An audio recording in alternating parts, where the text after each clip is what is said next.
Okay. Hey everybody, we're back in.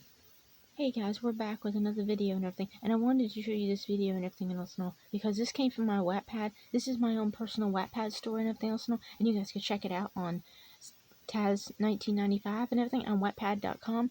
So this is my own Creepypasta FanFiction story and everything else and all. And I thought it'd be really cool if I showed you guys it and read it out to you guys and everything. I really hope you guys like it. Fair warning. This is not only my first creepypasta story, but it is also my first time writing, so please, no harsh criticism. Please do understand that I am only doing this for fun and try my hand at something I've always wanted to do, if only a little bit. I also want to put out there that most of the story has already been pre-written and won't be needing any help with the stories unless I hit a wall and ask for you guys to bridge the gaps, okay? Plus, I'm doing creepypasta characters because I personally love the creepypasta characters and the opportunity they give for an interesting tale, so no hate if you don't like creepypasta. Also, the pictures I post ain't mine unless I say that they are mine. All the credit goes to the original owner, just putting that out there just to be safe and just to be respectful.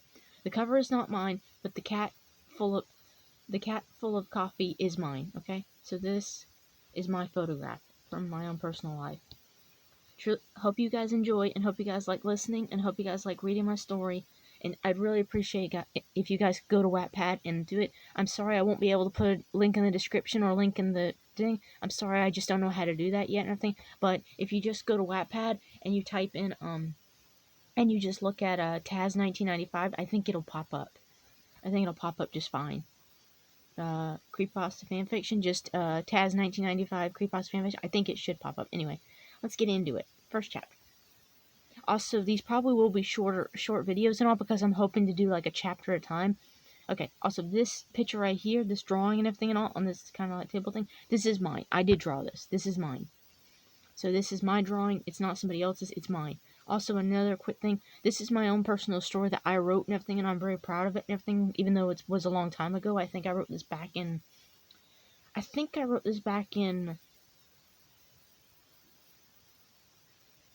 I want to say 2020, but it may have been further than that and everything, maybe 2018 or something. I don't know. It was a long time ago and I think 2019 at first, but it was many years ago and everything. I wrote this and everything, and it was a long time ago, but I'm still writing it. It is currently almost it's only got like 2, maybe 3 chapters to go, and then it'll be done. Anyway, let's just get into it. Anyway, this is my drawing, and we'll get into it. Chapter 1. Crystal was in the kitchen with her mother, cleaning up their dining room table. After everybody had had a nice beautiful after everybody had a nice beautiful lunch, she was helping her mother with the dishes, with the sweeping the runners and the kitchen floors. Her mother looked over across the room at her. Crystal, honey, thank you so much, dear, she said, sounding strained but extremely happy. Crystal, thank you so much, dear. Crystal smiled as she whipped her cherry chestnut blonde hair around as she turned to face her mother. No problem, Mom. If there's anything I could do to help you out with, I'm fine. I'm fine with it. She turned to walk back to the kitchen to wash the last dish in the sink. Oh, but honey, I'm gonna need you to walk down to the store, and then I'm gonna need someone to drop off these bills at the post office. And I feel bad for making you do both these after you just got done helping me clean up all this mess, she said, sounding less happy and more strained, and not to mention guilty. Crystal walked out of the kitchen to stand right before her mother, and with a smile she said, No, it's okay, I want to help. I don't mind at all. It's fine, I promise. She said all this with such certainty that it made her mama feel less guilty. Looking up into her daughter's eyes, she told her, You're a good girl, Crystal. You're such a good girl. And she was right. Crystal was a good girl. She'd always been that kind of girl. She was always doing something for somebody else, or following orders without asking any questions. She had always been that kind of girl who always did without, and would bend over backwards to make sure that everybody got something and never had to go without, if it could be helped. Yes, Crystal was what every parent would want in a daughter, but her mother really worried about her. She was worried that her daughter would give so much away that she wouldn't have anything left for herself.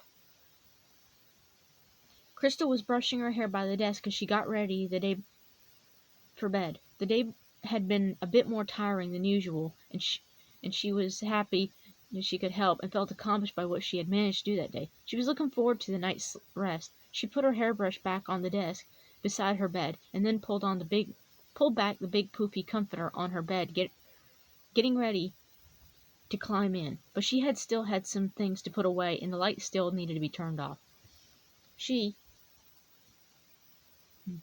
and she still had some things to do. She had just gotten done putting everything back in its proper place and clicked off the lights when the window to get her bedroom started.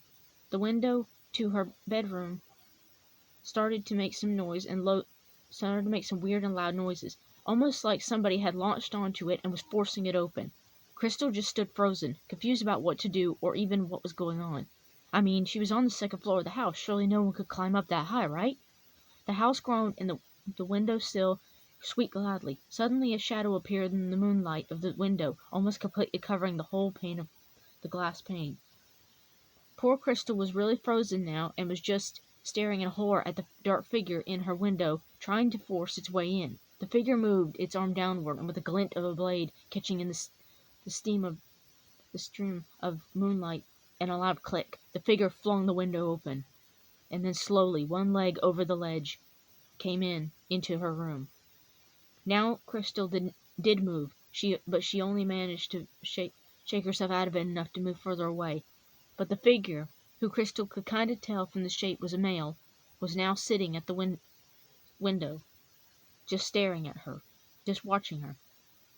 She just had to guess it was watching her because his head was turned towards her, but he had a mask on, so she couldn't see his face, his or its eyes. After watching her for what felt like hours to her, he climbed into the room outside the windowsill completely. Now he stood inside Crystal's bedroom, and she still had not the faintest idea of what to do. Should she scream? Should she run? Hide? Ask him what he wanted? What? What should she do?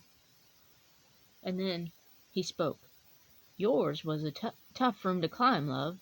He sounded tired, but flirty and witty. He then proceeded to walk around the room as if checking it out the way you would a car or a motel before making a purchase. Crystal's jaw dropped. She couldn't believe this. This first was rude. Second, who the heck was he to just come in here and act like it was nothing? But just before she could have done or said anything, he spoke again. "Oh, can you close that window? It is a bit chilly out, and do hope you won't mind me staying a while longer," he said, sounding pretty partly bored and partly smug. Crystal, in shock now, had never seen a situation anything like this before in her entire life. But because she was in such a state of shock and was just programmed to always do what she was told, she humbly walked over there and gently shut the door. And then she was done. When she was done, she turned back to the strange man, only to see that he had taken off his mask and was now giving her a devilishly wicked smile. The drawing above is mine, so no stealing. Same thing about the story. The story is mine, so no stealing. Anyway, I think that's it for today. This is chapter 1 in the warning, but chapter 2 will be coming along. Sorry that these are a little shorter. I kind of want to do a chapter at a time because some of the chapters are going to be a bit longer. Also, I'm sorry about the stuttering read. I'm not used to reading stuff out loud and recording it, so I'm sorry about that. Also, I'm sorry about some of the word areas. Like I said, this was my first story, and I hope to go back and change some of that stuff later on and proofread a little bit before thing. Anyway, I hope you guys like it, and I hope you enjoy the story, and I hope you guys enjoy. Anyway, see you guys next time.